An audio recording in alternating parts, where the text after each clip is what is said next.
Good afternoon. Welcome to Sports Beat Live from Chiefs Training Camp. We're presented by First Federal Bank. This is the show where we talk Chiefs with the people in the media who know them best and with you. Send us your questions and comments and talk Chiefs with us. Herbie Ethiopia is here. So is Sam McDowell. Hope you guys are doing okay. So the Chiefs are at practice, have completed practice number 16 at training camp. 2 more to go. The finish line is in sight. Herbie, you'll be heading home for the final time on Thursday. Hey, let's get to any news that happened today at training camp. I understand Juju Smith did not practice today. What was the thought there? Yeah, he didn't practice because of a sore knee, and the other 2 players. Obviously, Blake Bell was not back at practice with the hip flexor injury. Lucas Nyang remains on the PUP list. And as well as punter Tommy Townsend was still absent because of family reasons. He was excused. Butker was back to practice after dealing with a sore ankle on Monday. And then the other news of the day, the Chiefs are back to 85. They released defensive lineman Austin Edwards as well as wide receiver Devin Gray. So they are at 85, and the next roster cuts will occur next Tuesday when they have to go from 85 to 80. Okay, of course, that's not the big one. The big one comes after the 3rd preseason game when they have to go from 80 to 53, and that of course is when we run the ticker, the cut day ticker for the Chiefs. So overcast day, rainy day. I thought for a while it looked like Danny Shelton got between the sun and the practice field and was blocking out the sun. He was, of course, a subject today. He spoke to the media, as did Steve Spagnuolo, as you saw in our run up to the show. We're going to hear from Danny Shelton later, an edited version of Danny Shelton. Those who were there know what I mean. Danny just casually dropped an F-bomb today, but that's okay. That's all right. Not a problem. But before we get to that, I wanted to talk to you guys about a player that we haven't spent much time discussing in preseason, and what a luxury it is for the Chiefs to have a player like Patrick Mahomes. So, just simply, we spend so much time discussing the newcomers, the draft class, the free agents, what we've seen, and we just take for granted that the Chiefs, oh, by the way, have, I don't know, I'd call him the best quarterback in the NFL under with a contract that's going to keep him here for such a long time. I guess we can talk to people who used to cover the team. Herbie, I don't think you were around during the Matt Castle days. Oh, yes, I was. I'm sorry. So listen, there was times when the quarterback position was a primary story in training camp. Not that way for the Chiefs, really, since Andy Reid's been here with Alex Smith and now Patrick Mahomes. So Sam, I'll start with you. What has training camp been about for Patrick Mahomes, and have you seen anything new or different or kind of fresh about him up in St. Joe?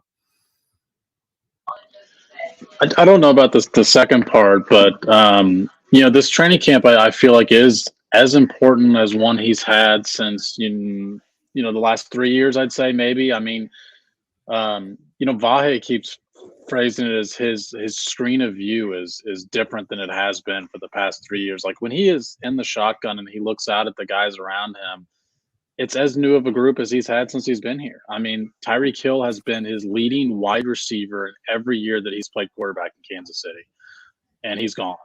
And he's a very specific type of wide receiver that changed the way defenses played against the Chiefs.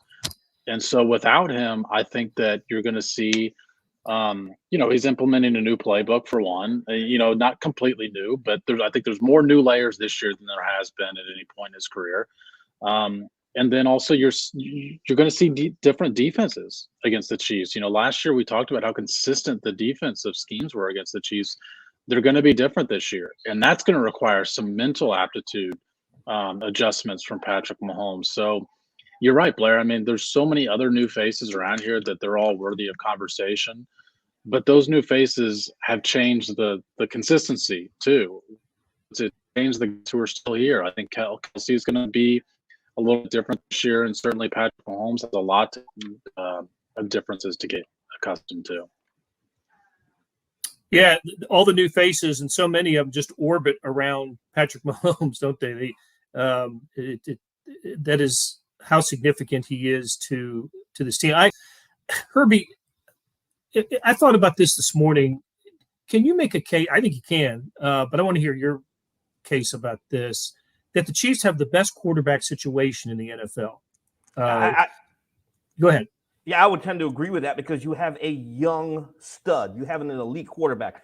All right, if Sam Mellinger were still here, we'd all be drinking right now, okay? Because I can say that I've been fortunate enough to cover 2 elite franchise-type quarterbacks consecutively. You go from Drew Brees, and then you come here to Kansas City with Patrick Mahomes, and they have one thing in common: stability. You mentioned the fact that we're not talking about the starting quarterback throughout training camp here. That's because he's established. Not many teams around the NFL have that luxury right now. Their beat writers are all about the quarterback. But for us, it's like, yeah, ho-hum, Patrick Mahomes is here. But you can make that case that he is the best quarterback. I mean, MVP, he's check. Super Bowl MVP, check. All-Pro, check. Pro Bowls, check. You know, so many NFL records that he set at such a young age.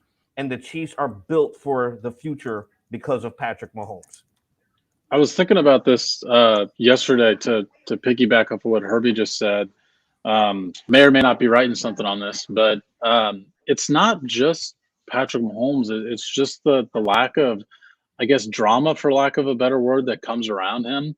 You know, you look at some of the other places that seemingly have pretty good quarterback situations.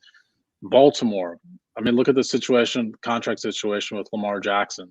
Kyler Murray, I mean, he gets his contract, but then, oh, by the way, the contract has language in it that requires him to be studying. Then Cliff Kingsbury has some comments about the fact that, oh, I gave Kyler the headset for a day in practice to let him know this isn't as easy as he thinks it is. And it's just these situations that constantly are reminders that, oh, by the way, there's not a whole lot of drama with the quarterback you got here. He's going to be here 10 years. He gets paid less than some of these other guys we're talking about. And you don't have these like side conversations. And part of that is certainly due credit to Andy Reid as well. Just, you know, the quote unquote program that he runs. But a lot of it has to do with the quarterback they have here. Yeah. And if I can piggyback off of that as well, I mean, we can talk about quarterbacks for days. Piggyback off my piggyback. There you go, Harvey. The handoff. There you go. You mentioned the drama part. And Blair, you remember how it was when Matt Castle was here. You know, we always had to endure Scott Pioli coming on any radio show or even talking to us. Matt Castle is our quarterback. How many times did we hear that? And then you brought in Kyle Orton, and then, goodness gracious, who else was in that mix? Brady. Brody Croyle. Yeah, Brody Croyle. There we go. I mean, so many names tossed in there, but you don't. It wasn't Brady. Just to be clear, it was not Brady. It was not Tom Brady. But just so much drama that Sam mentions there, and we don't have that here anymore. You know, Andy Reid has really stabilized the franchise, first with Alex Smith, and now it's going into the future with, once again, the best quarterback in the NFL. I love how when there's an interception in camp, it becomes such a big story, right? It's they wow, Mahomes got picked off. Wow, that's amazing. Who got that? And even yesterday when it was Fenton, I forget if it was a pick or a breakup, and you know he jogged with Mahomes about it a little bit. I just think there's our camp drama. It was a hold. Mahomes was right on that, by the way. You go back and watch. He held Travis Kelce. Herbie, you got to mention that list you just sent us. Of the quarterbacks that were here, because that really illustrates the point of what we don't have now. Yeah. It was actually 2006. Frozen up, Herbie. I'll finish up the list. Your first camp was in 2006, and of course in River Falls. Some of the names over the years: Damon Ewert, Tyler Thigpen, Matt Castle, of course, to Alex Smith. You can throw in the Tyler Palkos in there as well, and just quite a cast of characters that must have made for very interesting training camps at River Falls and in the first year or so of St. Joe. So let's I'll tell you what, guys, we'll have plenty of more opportunities to talk about Patrick Mahomes and what I think is probably one of the more critical developments of training camp, and that is Mahomes getting a comfort level with, his new targets, Juju Smith-Schuster and Marquez Valdez-Scantling, Sky Moore. We heard from Moore today at the media tent, but I think that probably deserves a show in itself that we'll do as the season approaches. But let's do this. Let's take a break, an early break today. Now we'll come back and answer some questions. We're going to hear on the other side of the break from Danny Shelton, who sounded like he was pretty happy to be in Kansas City. When I bought my first home, I was searching for listings and negotiating all on my own. Now I'm back in the housing market and I could not imagine doing that again. But then I found First Federal Bank of Kansas City's expert loan advisors at ffbkc.com. They were kind, knowledgeable, and available 24/7. My loan advisor answered my questions and helped me feel confident all the way through closing. I trust First Federal Bank because they understand banking is personal. Apply today for a home loan at ffbkc.com/homes. First Federal Bank of Kansas City. Member FDIC, Equal Housing Lender. Back on Sports Beat Live, Chiefs Training Camp edition with Herbie Teope and Sam McDowell. Let's one more thought on the quarterback situation. Mike asks if the Chiefs will keep 3 quarterbacks. What do you think, Herbie? That's wow.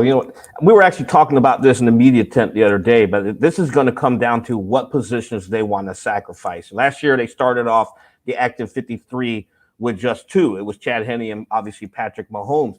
They brought Shane Buechele in probably around midseason because the Arizona Cardinals were sniffing around trying to sign Buechele from the practice squad to their active roster, and the Chiefs said we're having none of that, so they brought him up to the active roster. I don't know if they can afford to do that this year. If they want to keep 6 wide receivers, 4 tight ends, if they want to keep 6 linebackers, you're going to be sacrificing something there for a third quarterback that's hardly ever going to be seeing any action. So that's a very good question, but that remains to be seen. Boy, it would run against what they've done the last couple of years, right? I mean, if they did, but as you mentioned, they had to put Buechele on the active roster a year ago. Louisa says hello to Louisa. What about sticking with the offense? Michael asks about Ronald Jones. Was he still buried on the depth chart again today? Was he? Yeah, so at least running 4th, right? Yeah, 3rd and 4th. He worked with Shane Buechele and Dustin Crum. So yeah, the pecking order today was kind of interesting because they kind of tweaked it a little. In recent days, we saw obviously Clyde Edwards-Helaire, Jerick McKinnon, and then Isaiah Pacheco. But today it started off with Edwards-Helaire, Pacheco, and then McKinnon. Gotcha. Okay, Sam. What about the back to the quarterback? Shane Buechele or Chad Henne, if it comes to that, if that's a possibility. I like what I saw from Buechele on Saturday, and I haven't liked really what I've seen from Chad Henne in some of the camp drills. Possibility? Yeah, I mean, I think that Buechele is like a really solid number 3, and I don't think the Chiefs should be keeping a number 3. I mean, it would be different if they thought that they needed to develop a quarterback, and potentially they could develop him into like a backup. But the Chiefs are a team that is built right now to win Super Bowls, and if Shane Buechele is on the field, they're not going to accomplish that goal. So I think they can find pieces that are actually valuable towards that goal, even if it's special teams guys, even if it's an extra wide receiver. I think 4 tight ends. I mentioned the possibility of keeping 4 tight ends. We'll see how long Blake Bell's injury is, if that maybe makes that decision for them. But all 4 of them bring something to the table, and it's something different to the table to where it's valuable to keep all 4 of those guys. If Shane Buechele's on the field, the team's in trouble. So with Danny Shelton, we'll switch to defense here. He brought it up during the news conference today. I guess I didn't make the Seattle Seahawks connection, but that's quite a Seahawks group they have there now, really, with Carlos Dunlap and Frank Clark, all with some Seattle roots. it's Brian asks if the defensive line could be or observes that the defensive line could be a strength this year. I look, they in their few series against the Bears, they look good. The pitch to shutout in the first half that got that obviously changed in the second half with the third and fourth string guys. So what do you think, Herbie? The addition of Shelton, we've only seen him in pads for a day and a half, basically a couple of series on Monday, and then he practiced a little bit more today. Is this a plus for the Chiefs, his addition? And he is absolutely a space eater. I saw again today where he's taken on three. I mean, it takes three to move him. Is the Chief defensive line, has it gotten better? Because that is, again, we've mentioned on the show, that was a problem in the AFC title game loss to the Bengals last year. I think that the Chiefs, to your question, I think the Chiefs defensive line got better even before the addition of Danny Shelton. You spend the first round draft pick on George Karlaftis. We saw the effort, in the preseason opener. This is a guy with a nonstop motor who was wired to get in the backfield and disrupt the quarterback. You added Carlos Dunlap at the start of training camp, so he's another good addition. Shelton is just another piece for right now, but my goodness, over the last two practices, all of us are watching him out there in the one-on-one drills, and we're watching him on the 9-on-7 drills. And you're right. It takes 2 or 3 people to move this guy.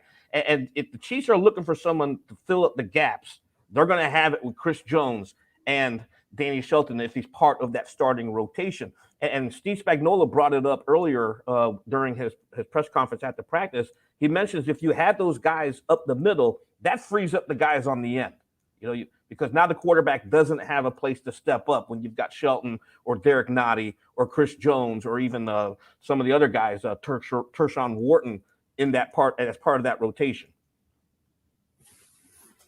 Yeah, listen, and when we talk about it takes 2 or 3 guys to move Danny Shelton, we're talking about quality players. I mean, it's guys on the Chiefs offensive line that at least have graded well in their careers here, quality players, and that's how big this guy. What is he? 340? Oh, he was asked that today, right? I think it was you, Herbie, that asked him about his weight. I didn't ask him about his weight, but he said he'll play whatever weight the coach is asking him to be. If they want to be 340, he said 40, 50, and of course I think it was PJ Green who mentioned 240. So he kind of laughed. He's like, he hadn't been 240 pounds since he was in mid school. But the guy is, you make a very good point, because there were 2 repetitions over the last 2 days that really jump out to me, and it came against Trey Smith.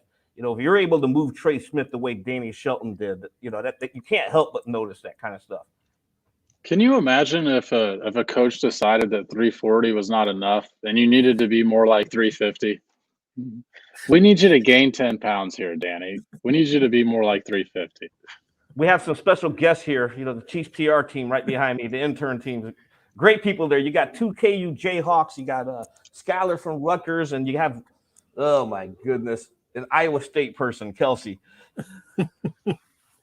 Glad that they felt comfortable enough to interrupt our show. That's good on them. Anyway, all right, let's do this. When the Chiefs sign a new player, I like to play a clip of him. So we're going to do that. It's a long one. We've got about 5 minutes. So get comfortable, and let's hear from the newest Chief, Danny Shelton. Tired of flying around, and when I heard that Chiefs wanted me, and it was between Jags and Chiefs, I had to go with the Chiefs, and I'm just excited for this opportunity, excited to be here with the guys and try to catch up with them and contribute to everybody's goal, getting to that championship. What excites you most about this defense?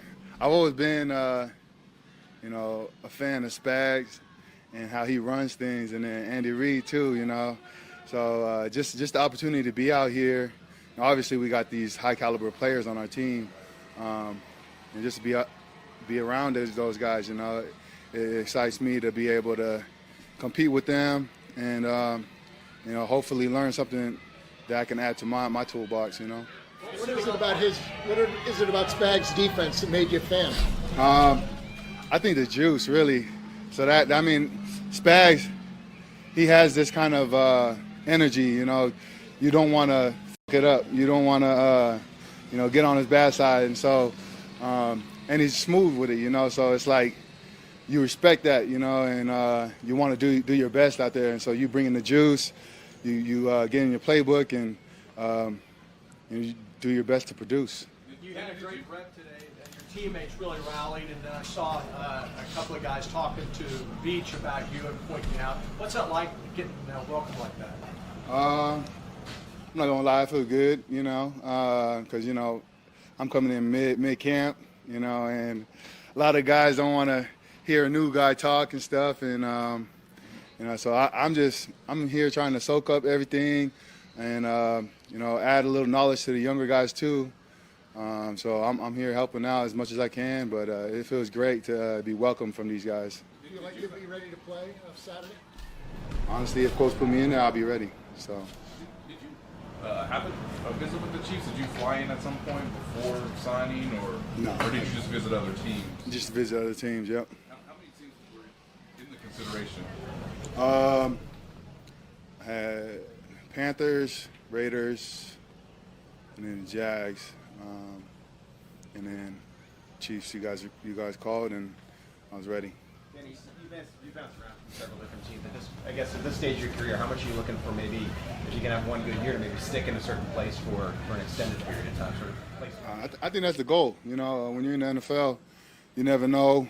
You could be on another team in a couple weeks, and so I think every player here has that mindset that I'm going to do my best, and hopefully I'll be able to extend my career here. But that's the same for me. I don't like moving. I don't like having to move my dogs, my kids, and so if I'm able to contribute and coaches see that, and I'm here longer, then I'm here longer.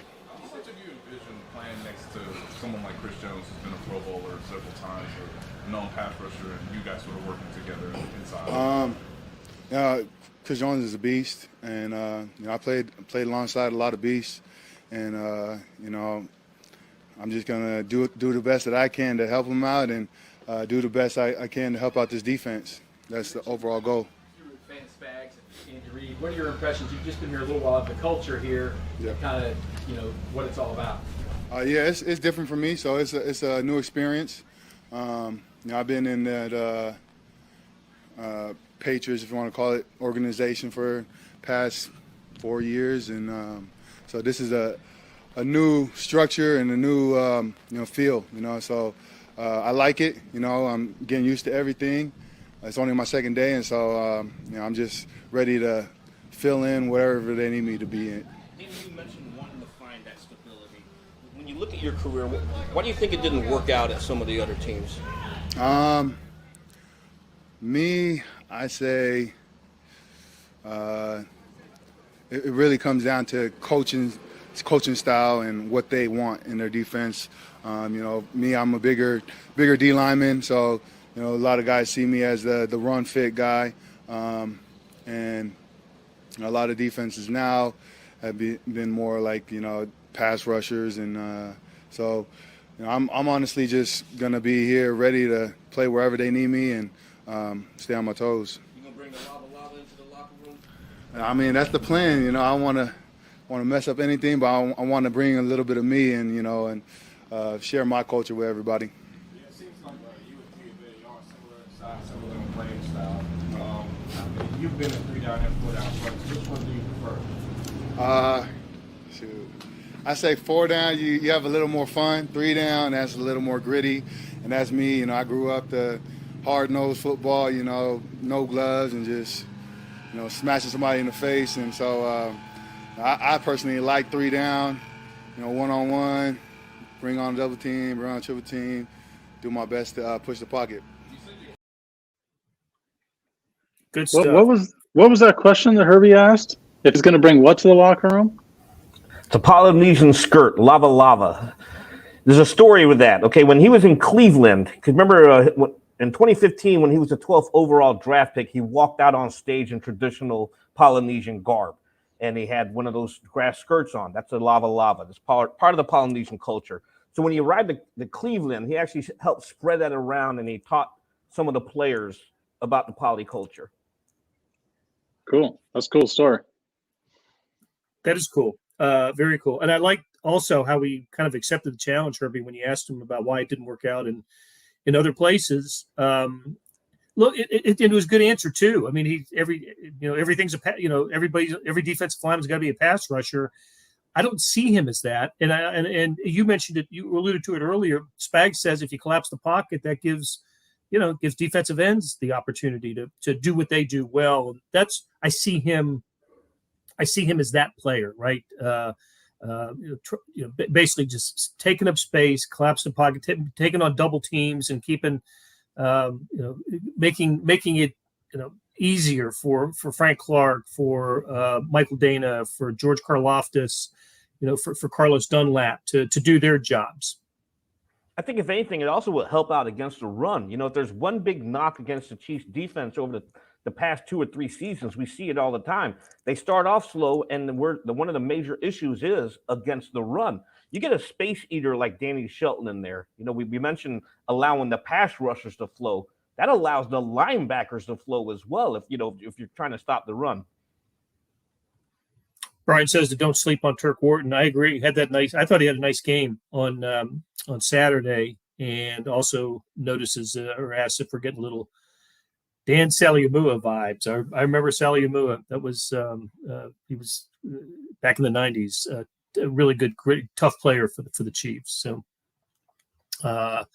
and Paul wants to know if we're drinking too much Kool-Aid on defensive when it comes to the defensive line. I don't know. I think it's a possibility. This could be a better defensive line than last year. Need more evidence than one half of one game, but it's showed up here at training camp. Yeah, I mean, I personally think that I'd still like to wait and see if this defensive line actually is that much better than it was last year. I think there's more questions about the defensive line than there is anywhere else on the roster right now. Agreed. All right. I think on paper, it does project to be better, but I'll agree with Sam there. Just like old times, when Sam was my beat partner before he went big time and became a columnist, but we're agreeing on things. We're agreeing on. We're not supposed to be doing that, Sam. I didn't get to this spot by agreeing with you, Herbie. All right. Got 2 more of these shows. 2 more opportunities to get some training camp questions to us on Wednesday and Thursday, and then everybody goes home from St. Joe. Chiefs, of course, play Saturday. Of course, Sunday. They play Saturday at 3:00 against the Commanders of Washington, and then it's Thursday night against the Green Bay Packers, also in Arrowhead Stadium. And after that, shortly after that, we'll have a 53-man team and see where it goes from there. Okay, so Sam, Herbie, thanks a lot. Always to our man Monty Davis and to First Federal Bank. We'll talk to you again tomorrow.